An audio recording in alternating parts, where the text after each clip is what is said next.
Hi, in today's session, we will understand what is GitHub, how to create SSH keys in the local and add it in the GitHub for SSH-based authentication for cloning and pushing the code. So for this demonstration, I'll use Mac terminal, which is also similar to Linux terminal. But if you're on Windows, you can install Git bash, which is also similar to Linux or Mac terminal. I'll provide a link in the description below. You can simply click on that link to download the package and then install. Now let's understand what is GitHub. GitHub is a version control system where developers can store and share the code across the teams. And with the help of the versioning, we can track the code changes as well. Now let's understand how to create SSH keys in our local and add it in the GitHub.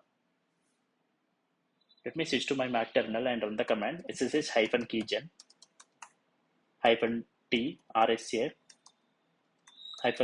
2048 bytes. Hit enter and then enter. Now my public key and private key has been generated with this name under this location. I'll copy the public key with the command cat.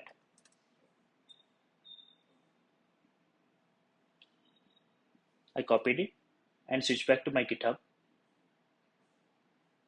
Click on settings to paste the public key. Click on SSH and GPG keys. New SSH key. Paste the public key, the one you copied, and give it a name of your choice. Now I have saved my public key over here. Now let's test if this added SSH key works or not. So let's try to clone a repository. Switch back to my organization, and my organization has one repository called DevOps Automations. Click on code to clone the repository. Click on SSH tab. Let me switch back to my Mac terminal.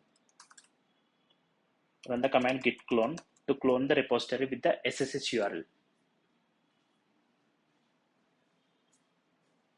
Now cloning is successful. If you see, my repository has been cloned to my local. That means my SSH keys works. That's all for this demo. Thank you.